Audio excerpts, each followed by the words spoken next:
कमल वेद का समर्पित करें। लंका के सम्राट उद्भट विद्वान वेद के बाहुबली श्री राम जय श्री शंकर भगवान महामंत्रय परिशुद्ध क्षोधीश महाकाल मां जय जय श्री शंकर भगवान। सुस्मित समाज के अंतर्गत उपस्थित विज्ञ प्रविज्ञ सुविज्ञ गोविंद जी मनीष सुना आपका जो चिंतन है बड़े यथार्थ के धरातल पर धनुषी श्रेष्ठ दिव्य। जब ये दिव्य है अलौकिक है तो फिर प्रश्न लौकिक के लिए क्यों, यही पूछने का विषय है। क्योंकि लौकिक में ही अलौकिक को खोजना, जहां सीमांकन है कि ये अलौकिक है उसकी खोज सरल है, लेकिन लौकिक में अलौकिक को खोजना बड़ा कठिन है। मार्ग दे रहा विचार ज्यों तिलमा ही तेल है ज्यों चकमक में आग और तेरा साईं तुझ में जाग सके तो कस्तूरी कुंडली वसे मृग ढूंढे वनमा। इसलिए श्रीमान जी महात्मा जनक ने जो प्रश्न रखा है ये ठीक महात्माओं का प्रश्न है। इन लौकिक में उस अलौकिक को खोजना कठिन है, इसलिए इस अलौकिक का सहारा लिया है, कुछ अंकित नहीं। श्रीमान महाराज जी आपकी उत्तम सोच के लिए आपको साधुवाद। किंतु देखिए आपकी ही बात से आपकी बात का उत्तर निकले। यही तो मैं कह रहा हूं कि जब धनुष अलौकिक तोड़ने वाला होना चाहिए कोई अलौकिक, तो फिर देश देश संदेश पठियो सुनि भूप सब सुख पावही साज साज समाज राजा जनक नगर ही आ वही क्यों। यही तो प्रश्न। यदि अलौकिक है तो तोड़वाने के लिए अलौकिक लोगों को आमंत्रित करना चाहिए। राजा जनक की पहुंच तो अलौकिक समाज तक है, किंतु राजा जनक ने भगवान शंकर के इस आयुध को अपमानित करने सीधा सीधा आरोप लगा रहा हूं राजा जनक के ऊपर। क्योंकि जब किसी में सामर्थ्य नहीं है कि कोई भगवान शंकर के इस आयुध को दिल भर बढ़ा भी सके, तो इस लौकिक जगत के लोगों को यहां एकत्र करने का कारण हमारी समझ से परे। श्री बाबा सहज भाव में आपने बात रखी, इसमें सहज उत्तर हो। जहां बनावट होती वहां पहचानना कठिन है। राजा जनक ने आमंत्रित किया है, देव धनुषधारी मनुज तो सब बनावटी उपस्थित है। इन बनावटी में असली की पहचान ही तो कठिन है। यही तो हम कह रहे हैं, उस छुपे हुए रहस्य को निकालना बड़ा कठिन है। जैसे एक उदाहरण, ये सब जानते हैं कि दूध में घृत है, ये सब जानते हैं कि दूध में घृत है, लेकिन क्या घृत के निकालने की प्रक्रिया हर व्यक्ति कर सकता है? बस इस प्रक्रिया को जो अपनाएगा वही तो घृत पाएगा। इसके लिए पहले दूध को जमाना होगा, जमाने के बाद मथना होगा, मथने के बाद जब वो निकलेगा फिर उसको तपाना होगा। तो इस वीर समाज में इस धनुष रूपी मथानी से जब तक उसको मथा नहीं जाएगा तब तक वो नवनीत निकलेगा नहीं। लेकिन पूरा फिर भी नहीं होगा, फिर भी किसी न किसी महात्मा के द्वारा वो पाया जाएगा, तब प्रमाणित किया जाएगा। इसलिए श्रीमान जी खेल महात्माओं का है, ये खेल दिव्यात्माओं का है। बस अंतर इतना है, वो महात्मा वो दिव्यात्मा साधारण में, इस साधारण में असाधारण को खोजना, यही तो महात्मा जनक का खेल है। आपका चिंतन लौकिकता के धरातल पर बिल्कुल ठीक, बिल्कुल सटीक, किंतु विषय ये नहीं, हम हमारी बात को या तो पकड़ नहीं रहे या पकड़ना चाह रहे हैं। यही तो मैं कह रहा हूं कि जब अलौकिक है धनुष तो आमंत्रण लौकिक लोगों को क्यों। बस सीधा सीधा हमने राजा जनक के ऊपर एक प्रश्नवाचक चिन्ह लगाया। जैसे हम जानते हो कि अमुक वस्त्र का संधान या उपयोग या निर्माण किसी अमुक व्यक्ति के द्वारा हो सकता है, क्योंकि आपने काल्पनिक बातें कुछ की, इसलिए मैं काल्पनिकता से ही आपको उत्तर दे रहा हूं। हालांकि मैं यथार्थ उत्तर करता हूं, काल्पनिकता में मैं विश्वास नहीं करता। किंतु जब ये राजा जनक को, और राजा जनक को ही संपूर्ण विश्व को माना, दिव्य लोकाभिमान पूछते, तो राजा जनक के द्वारा आमंत्रित किया जा रहा है देश देश के भूपतियों को, और आप ये कह रहे हो कि यहाँ पर देव धनुष धारी मनुज शरीरा, आपकी बात मानते हैं, आपकी बात से सहमत है कि हो सकता है यहाँ पर कुछ देव कुछ प्राणों मनुष्य के रूप में उपस्थित हो, इस पर हमारा कोई प्रश्नवाचक नहीं है। किंतु राजा जनक के द्वारा अगर वो उपस्थिति है तो वो मात्र दर्शक की भूमिका में है, मनुष्य के दर्शक की भूमिका में है, वो तोड़ने नहीं आएगा।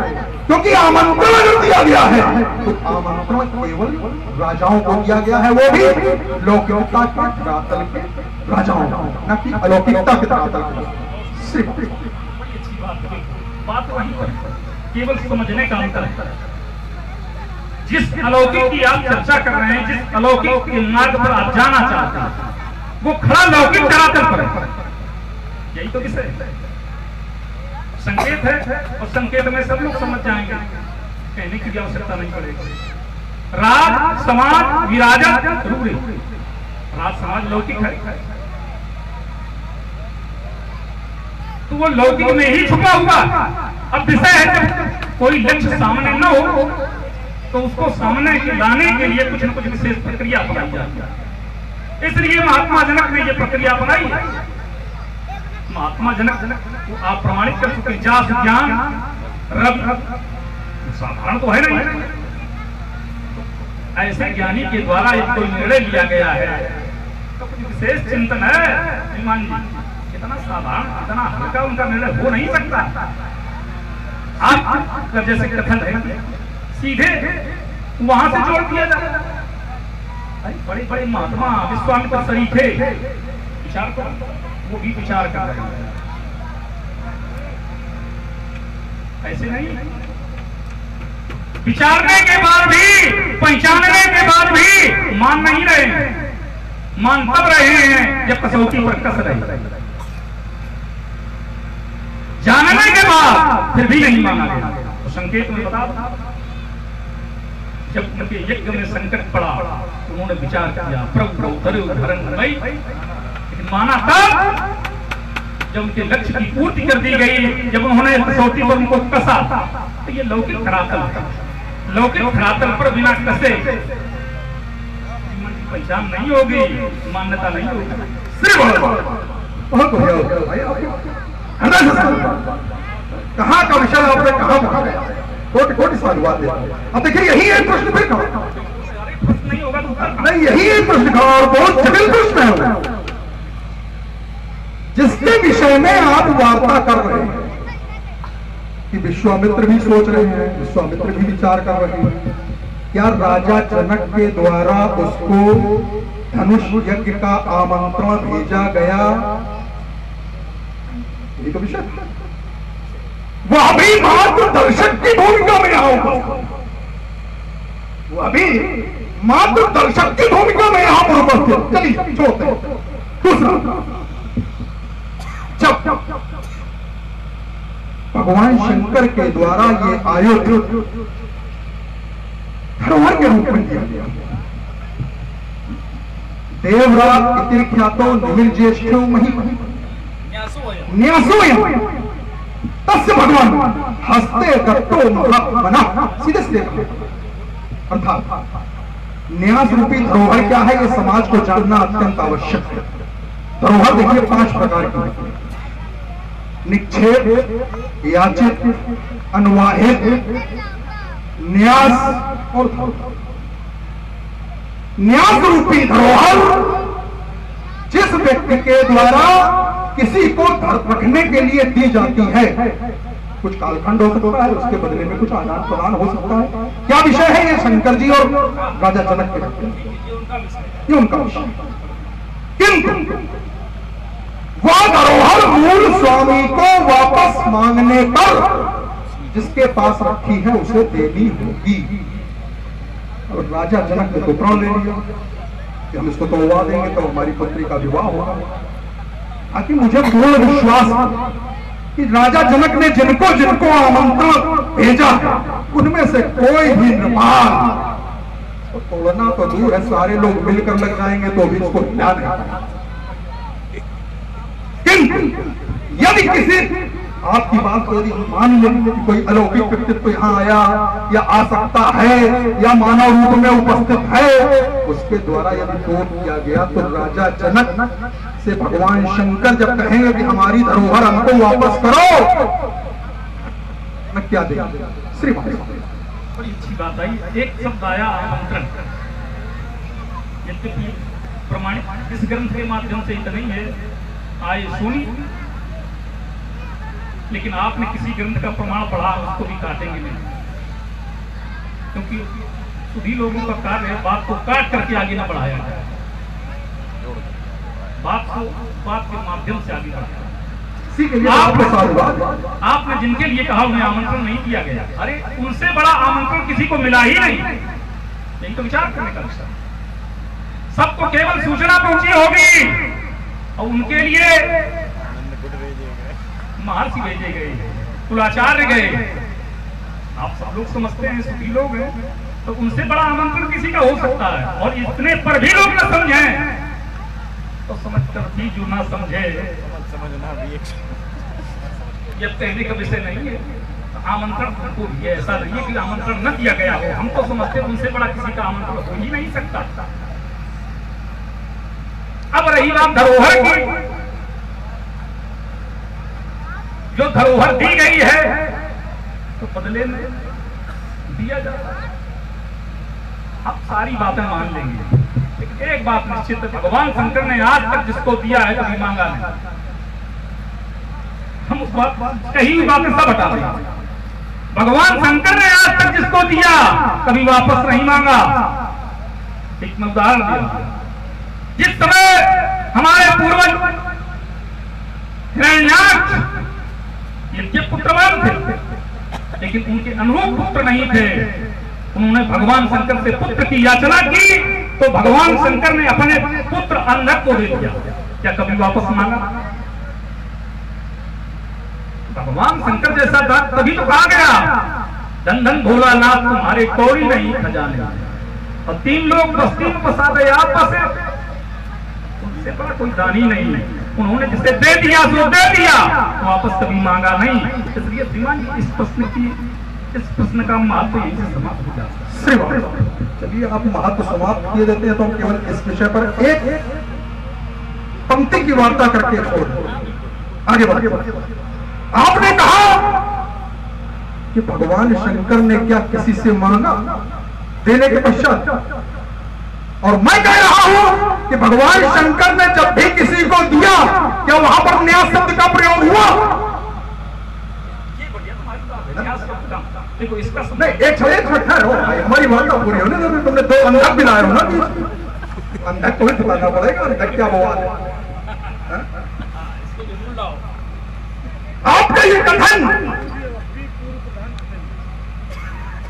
कि भगवान तुम बोलते ना, और ये आगे भाई आनंद भाई हमारे श्री राम बाबू जी अवस्थी पूर्व ग्राम प्रधान खटई, आपके द्वारा श्री रावण जी श्री बाणासुर के मध्य में ये ज्ञान से संवाद सुने हैं, प्रभावित हुए हैं।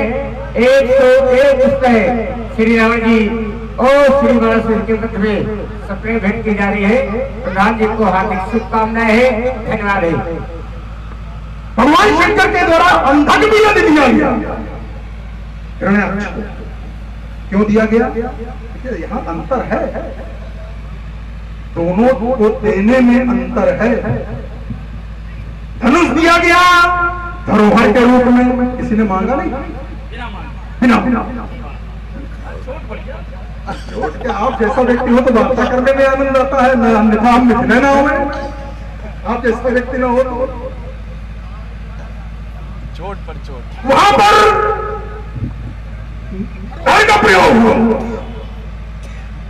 और अंधक को हिरणाक्ष ने आराधना कर, ऐसी आराधना नहीं, तपस्या करके, क्योंकि कोई पुत्र नहीं था उसको। बाद में 4-5 पुत्र हुए, तो विषय अलग। अंधक को मांगा तो बड़ा सोची दो। चलिए अंधक की असल लोग जाने तो उत्पन्न कैसे। एक बार भगवान शंकर कैलाश पर बैठे हुए, मैया पार्वती पीछे से आई और आने के पश्चात उन्होंने भगवान शंकर की पीड़ा हो मजाक पीछे से दोनों आंखें बंद कर दी। दोनों आंखों के बंद करने पर भगवान शंकर के मस्तक से एक श्रम बिंदु छूटा। उस श्रम बिंदु से नेत्रहीन पुत्र की उत्पत्ति, वो पुत्र रोने लगा। उसी समय हिरण्याक्ष उधर पुत्र के लिए तपस्या कर रहा था।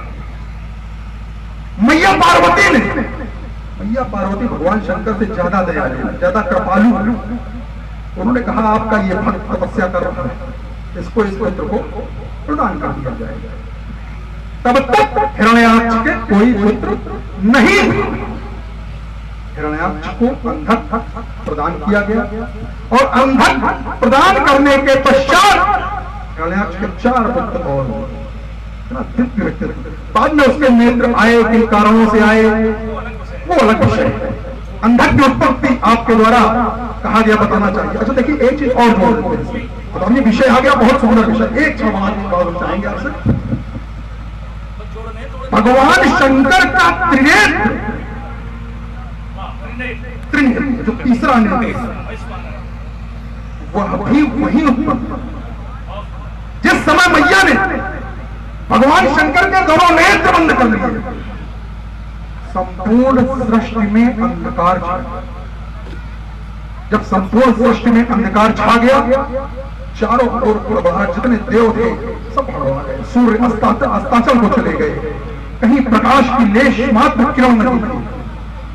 भगवान शंकर के मस्तक से तत्काल तीसरा नेत्र उत्पन्न हुआ और उस तीसरे नेत्र के उत्पन्न होते ही उससे भीषण ज्वाला निकली, जिसने सामने स्थित हिमालय पर्वत को दग्ध कर दिया। मैया पार्वती भगवान, उन्होंने कहा प्रभु ये क्या? तो उन्होंने उस समय उत्तर दिया है कि मैं और विश्व कूटस्थ है। कूटस्थ आप बेहतर समझते हैं, कूटस्थ है। अगर विष्णु जो करते हैं वही कार्य मेरे द्वारा होता है। तुमने हमारे नेत्रों को, नेत्र अर्थात सूर्य और चंद्र, उनको छिपाया और छिपाया है तो सृष्टि के लिए, सृष्टि के कल्याण के लिए प्रकाश उत्पन्न करना मेरा दायित्व है। इसलिए मैंने इस नेत्र के द्वारा संसार को आलोकित किया। श्री देखो यही समझोगे, अच्छी बात को काटना नहीं है, तो वो कितने अच्छे ढंग से पढ़ो। आपने तीसरा नेत्र उत्पन्न किया, हमने मार्ग उत्पन्न कर दिया। केवल इतना इसमें तुम्हारे चलो कोई उपाधि प्राप्त नहीं, केवल इतना कहूंगा, जब ईश्वर के नेत्र बंद करने का प्रयास किया, जब किया जाएगा तब तक अंधेरा जन्म लेगा, इसीलिए अंधक कर देना। अब रही बात, जब तीसरा नेत्र उत्पन्न हुआ, इसी तीसरे नेत्र से मार्ग अवरुद्ध करने वाला एक और उत्पन्न हुआ। भगवान शंकर ने इस ज्वाला को जब सिंधु में फेंका तो जलंधर उत्पन्न हुए। इन 2 नेत्रों से वो अंधेरे के रूप में अंधक जन्मा, तो तीसरे नेत्र से जलंधर जन्मा। उसने भी सृष्टि में बाधा डाली। तो श्रीमान ये ऊपर वाले लोग हैं, जो करें सो अच्छा। ऊपर वाले हैं, नीचे वालों, वही तो हम कह रहे हैं, चर्चा नीचे वालों पर थी, लेकिन पर्चा ऊपर वालों पर कर दिया गया। भाई प्रभावित हुए माँ कनासी देवी रामला, माँ कनासी देवी नवयोग रामला समेत प्रभई के भी पदाधिकारी उपस्थित है। तो भाई कनासी देवी रामला प्रभई के द्वारा भी 101 पुस्तक श्री राम जी और श्री राम के मध्य में सफेद भेंट जा रही है। साथ ही हमारे बीच में उपस्थित है आदरणीय भाई राजेश जी मिश्रा, रावण जी के बड़े कुशल अभिनेता नवयुवक रामविलास समेत पवई आपके द्वारा भी 51 पुस्तकें श्री रावण जी और श्री बाबा के मध्य में सप्रेम भेंट की जा रही है। हार्दिक धन्यवाद है।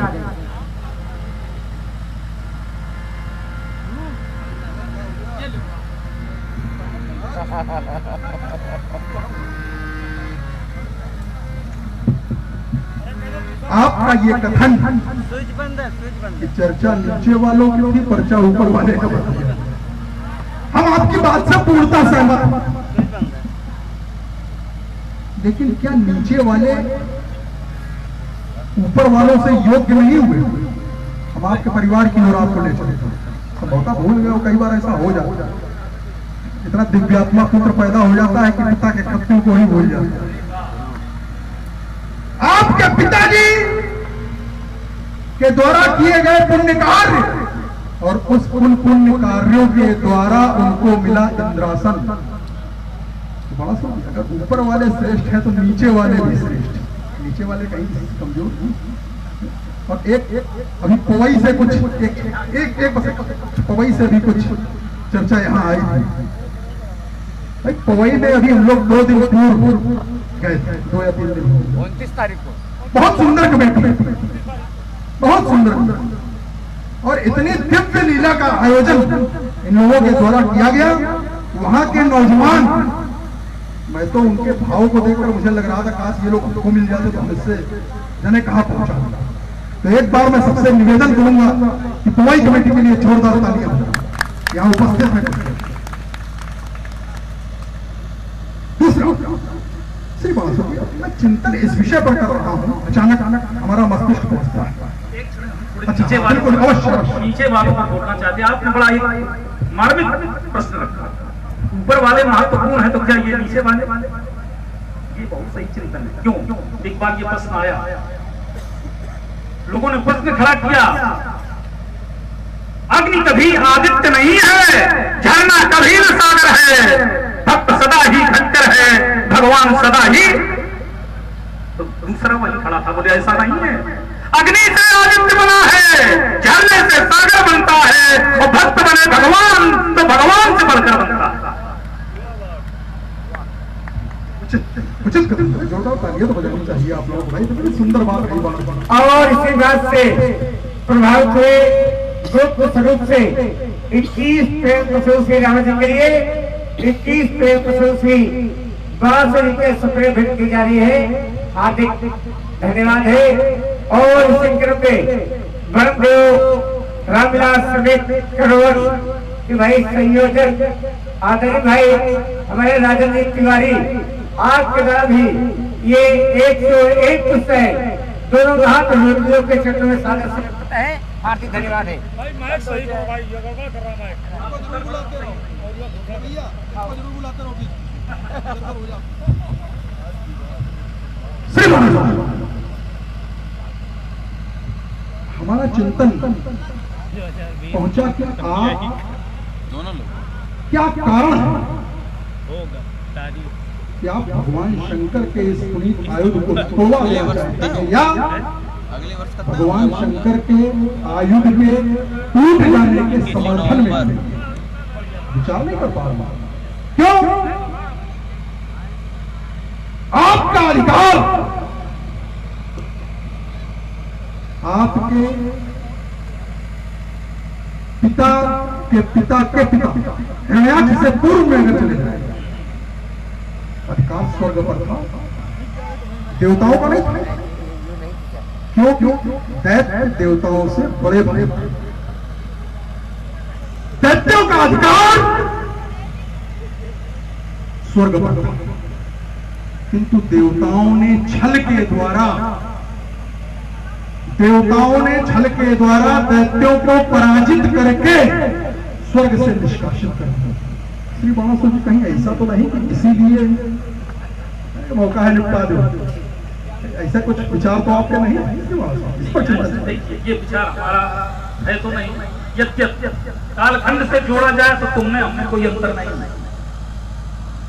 लेकिन वर्तमान की चर्चा अधिकार ये पराक्रम का विषय है। युद्ध में जीतना और अधिकार करना यह वीरता धर्म है। अनैतिक बुद्धि का प्रयोग करके जो अधिकार जमाया जाएगा कभी सफल नहीं होगा। इसलिए हम इस तरह से अधिकार नहीं पाना चाहते। हमारा मूल विषय केवल इतना है कि इससे लोक हित हो रहा है। लोक हित में सृजन या विध्वंस जिसका मर्म, लोक हित में सृजन, अगर लोक हित में निर्माण अच्छा है तो निर्माण किया जाए, और यदि विध्वंस अच्छा है तो विध्वंस किया जाए। लोक हित में सृजन या विध्वंस जिसका मर्म जगत रक्षित हो उसे कहते सनातन धर्म। तो लोक हित के लिए चाहे निर्माण हो चाहे विनाश हो, दोनों मंगलकारी हैं। तो ये लोक हित में टूट रहे हैं, इसलिए हम इसके पक्ष हो। श्री बांसुर जी, ये आपका अपना व्यक्तिगत चिंतन है। विषय भी यहां ये खड़ा हो जाएगा कि तुम सनातन धर्म के प्रवर्तक कब से हो। एक दैत्य सनातन धर्म का प्रवर्तक कब से हो गया। दूसरा प्रवर्तक इसलिए नहीं कहेंगे, समर्थक कह सकते हैं। प्रवर्तक क्यों नहीं? प्रवर्तक तो वेद, हम प्रवर्तक नहीं है। प्रवर्तक तो यहाँ पर आपकी जो भूमिका है वो प्रवर्तक की है, समर्थक की नहीं है। यहाँ पर आप जो भूमिका निर्वहन कर रहे हो वो प्रवर्तक की भूमिका, प्रवक्ता के रूप में खड़े हो। राजा जनक के पक्ष से कह रहे हो, प्रवर्तक नहीं है। ये तुम्हारी हम स्वीकार कम से कम नहीं, जो करते होंगे वो करेंगे, हमारे द्वारा ये स्वीकार नहीं। आपका ये कथन कह रहे हो हम और तुम एक ही हैं, एक कैसे मान लेंगे? त्रिपुंड तुम भी धारण किए हो, त्रिपुंड हम भी धारण किए, त्रिपुंड राजा जनक भी धारण किए, और तीनों की विचारधाराएं, तीनों के धर्म, तीनों के कार्य पृथक पृथक। तो मैं किसे दोषी हूं, तुम्हें या राजा जनक? किसे सराहूं? क्योंकि एक भी शैव यहां असली नहीं। धारण किए हैं मस्तक पर शैव चिन्ह, पर आस्था शिव धनु से है। वही अंधेर नगरी जहां सांकल्य जैसा ऋषि समर्पित हो गया। योग का नाटक दिखावे के लिए था, हाँ सुधनवा वीर जिसमें झूठ को सर पर लिए ये झूठ सत्य के ये पक्षधर अब बन गए हैं। चीखने को लाख चीखे ये प्रजा सखी परंतु पनराव, चीखने को लाख चीखे ये प्रजा पर जनक तो आज हटता पर आए हैं। और देखिए वातावरण कब गर्म हो, क्योंकि राख में शोले बड़े छिछले गए। और यदि रोकना चाहते हो समर्थक हो, प्रवर्तक हो, इसलिए यदि रोकना चाहते हो विप्लव, शिव धन का यहाँ अपमान होने न पाए। शीघ्र बदल दो अपने विचारों को, क्योंकि क्रोध से पहले ज्वालामुखी हटने न पाए। मैं धरा का शैव हूं, मैं धरा का शैव हूं, तुमको मान रखना जानता हूं। राज सत्ता पांव की दासी रही है, मैं चलन उसको चलाना चाहता हूं। और प्रभावित हुए भाई मेरे मोहित जी तिवारी, आदरणीय भाई मेरे मोहित जी तिवारी, जो कि भाई बाराबंकी से आप पधारे हुए हैं। आपके द्वारा 51 पुस्तक श्री राम जी के सुंदर भेद पर 51 पुस्तक श्री बारासु जी के सुंदर भेद पर भेंट की जा रही है। हार्दिक धन्यवाद। और एक विशेष सूचना है, श्री वनदेव रामविलास समेत करवन के तत्वाधान में दिनांक 21 नवंबर दिन शनिवार को नवा विशाल धनुष्य के महोत्सव होने जा रहा है, जिसमें कि उत्तर भारत के विख्यात कलाकार पधार रहे हैं। सभी भक्तों से ये निवेदन किया जा रहा है 20 नवंबर 2020 21 नवंबर 2020 दिन शनिवार को आने से तारीख निश्चित हो गई है। नवा विशाल धनुष्य के महोत्सव संपन्न होगा। सभी भक्तों से निवेदन है अधिक से अधिक संख्या में पधारे और कार्यक्रम को सफल बनावे। संयोजक भाई राजन जी तिवारी। ये बड़ी विचित्र है, अब देखिए हमारा कितनी परिचय दूरदृष्टि, 1 वर्ष बाद की तैयारी हो गई।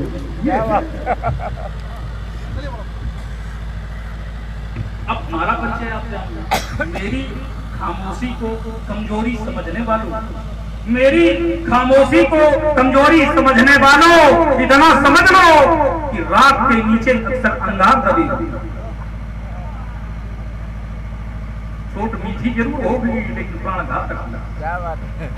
आपने बड़ी अच्छी बात रखी कि तुम और हम एक कैसे, हमने जिस धरातल से जोड़ा मैं उस धरातल दे रहा हूं। जैसे लौ एक धातु है, उसी से खुरपी बनी है और उसी से बनी तलवार। जाति तो दोनों की एक ही है, केवल क्रम बट गए। जैसे देश में जो खाद लोहे की निकलती है, 2 तरह का वो यहाँ लोहा उगलती। एक की खुरपी गुणाती गोल की खेती, एक की रणक्षेत्र में तलवार चलती।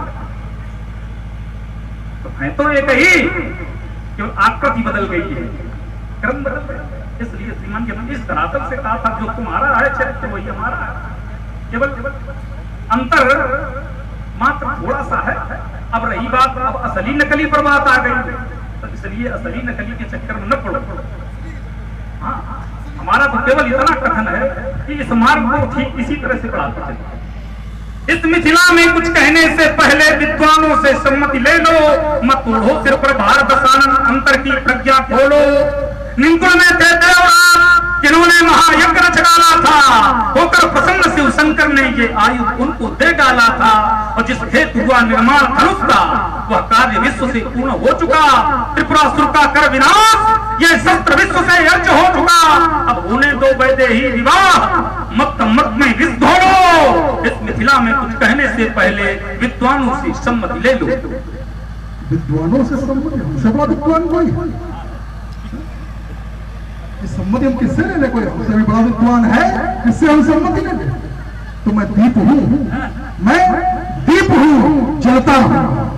मैं प्रलय की आंधियों से अंत तक लड़ता हूं। देव सुनकर नाम मेरा भाग जाए, मात्र चलने से धराइए डगमगाए। स्वच्छंदता निर्बंधता से बंद पर आगे बढ़ूंगा। मुक्ति को मैंने बुलाया, मुक्ति को पाकर रहूंगा। दीप हूं, जलता हूं। सभी नहीं जला करते हैं, दीपक को ही जलना। सभी नहीं जला करते हैं, दीपक को ही जलना होगा। और मंजिल नहीं चला करती है, कदमों को ही जलना। हमें जानो पहचानो। मैं मधुसे आज तक जीवन भर विस्तान किया है, सूल भरे कंटक पथ पर जीवन भर अभियान किया है। धूधू धड़क धड़क कर पृथ्वी ये दुख चिताएं बल खाती थी, और धड़क रहा मेरा यौवन था, धड़क कहीं मेरी छाती थी। या नहीं विध्वंस विश्व का जीवन भर निर्माण किया है। मैं मुझसे अनभिज्ञ आज तक जीवन भर विस्तान किया। तो मैं विष पीने का अभ्यास, तुमने विस्तान किया तो सुन लो। मैं विष पीने का अभ्यासी, अमृत की चाह नहीं करता। भय खाते जाते हुए पथिक जाता उस राह नहीं रही। मुझको विष पीते हुए थे, अब मृत्यु स्वयं घबराती है। मुझको छूना तो दूर रहा, वह दूर खड़ी थर्राती है। ये है मेरा सच्चा स्वरूप। फिर काहे तू दम्भ भरता? मैं विष पीने का अभ्यासी, अमृत की चाह नहीं करता। तो दैत्येंद्र बलि के श्रेष्ठ शिव क्यों ठुकराई है? श्री शंभु के अपमान की यह नीति क्यों अपनाई है? जब निज इच्छा का वर पायस्या, ये अम्ब का वरदान है, तो चाप का खंडन कराना शंभु का अपमान है। जाने जनक ने कौन सी पूर्तिक भेद पिलाई है? श्री शंभु के अपमान की यह नीति क्यों अपनाई? और आगे भाई अवनीश जी मिश्रा, महानगर कानपुर, आज के दौरान ही 51 पुस्तकें श्री रावण जी और श्री महाराज के मध्य में सूत्र व्यक्त की जा रही है। हार्दिक धन्यवाद है, साधुवाद है। गीत के धरातल को छोड़ते जब इस क्रम पर बढ़े तो फिर वही चलता रहेगा। अब जिस मार्ग को आपने संकेत किया है उसी पर चला। जब स्पष्ट कह चुके सीएम खंडन पर ही पूरा होगा, तब क्यों नहीं धनुष खंडन होगा। जब गुरुवर ने दे दिया इसे तो सैवों की नहीं बकौती है। निंकुल ने पूजा वर्षों से, इससे उनकी झगड़ौती है। निंकुल को छोड़कर से धरा पर इस साहिब को किसने पूजा? तुम भी तो हो महाशय, शिवायु तुमने कब पूजा? इसलिए सीरत भद्री इसके अधिकारी हैं, जैसा चाहेंगे वैसा होगा। आज मैथिली अधिवेशन में अब नहीं धनुष खंडन होगा, अब नहीं धनुष खंडन होगा। और यदि होगा तो जानते हो क्या होगा? क्या होगा? ये शंकर का होगा राद्रू, रचंडी का नर्तन होगा। ये बाहों से ज्वाला धमकेगी, अंगारों का वर्षा होगा। अरे विध्वंस करूंगा धनुष का, शौर्य की नली बांधूंगा मैं। लंकेश विकट हुंकारों से इस अंबर में आग गिरा दूंगा। ये अजगर खातिर नहीं किसी की, अजगर विश्व होती है जिसने दैत्यों का दलन किया, उसकी ऐसी ठगड़ होती है। कहाँ छुपा हुआ नरनहार, किसके कर से कशा होगा। अब नहीं धनुष खंडन होगा, अब नहीं धनुष खंडन होगा। अब धनुष चाटने पर जब ये भार करेगा मंडन, तो धन खंडन करने वाले का ये विश्व करेगा अभिनंदन। आप ही करेंगे सीरत भर, ये सभा करेगी प्रबंधन। ये कहा तुम्हारा मिथिला में अब होगा नहीं खंडन, तो आसपास के पांव से तेरे प्राणों का कर्षण होगा। आज मैथिली अधिवेशन में अंतों का खंडन होगा। सुंदरियों की सहज नहीं अगली खालों की धारा है, वो वायु बच न सका जिसने सम्मुख होकर ललकारा है। यह अजगर वीरत्व की कसौटी है, भीगी बालू की भीत नहीं। और बैरी ललकारा युद्ध है, चुप रह जाओ रणनीति नहीं। इसका कपाल में कितनी ज्वाला, इसे जानता कड़कड़ होगा। अब नहीं धनुष खंडन होगा, अब नहीं धनुष खंडन होगा। आज भारत के पुरुष सबसे की शान भुला दूंगा। रविवासों के सोने वाले रावण हरिभन करना आप सिखा दूंगा। पांव की भीषण बौछारों से अंबर में आग लगा दूंगा। ये तो सीट खुदाई भी साथ यह तुमको पहुंचा दूंगा। यह छीनूंगा सारे अस्त्र शस्त्र इस मिथिला से मार। छीन लो, कभी छीने हो कि छीने लो, ये तो काम हमारा है, तुम्हारा काम कब से हो? तो बड़ा से अंदर धक्के धसके अपनी दिशाओं में लग गया। ये दिक्के चिक्कारा पूरा बचाए, थर का पर फिर शेषनाग फटके भैंस पर बार बारी में भ्रमण उठे ज्वार। ये बारी में डूबे सूर्य चंद्र, छा जाए विश्व में अंधकार। बारिश सब चुके शोर से, अब धनुआ का तर्पण होगा। अब नहीं धनुष खंडन होगा, अब नहीं धनुष खंडन होगा।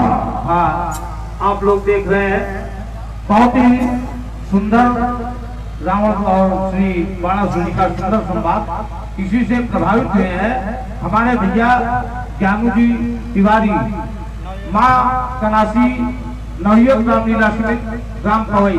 आपके द्वारा 21 पुष्प मुद्राएं प्राप्त है। कोट धन्यवाद। आप कहते हैं कि आपने क्या छीना है, अगर छीना न होता तो क्या भगवान को बामन बनना पड़ता?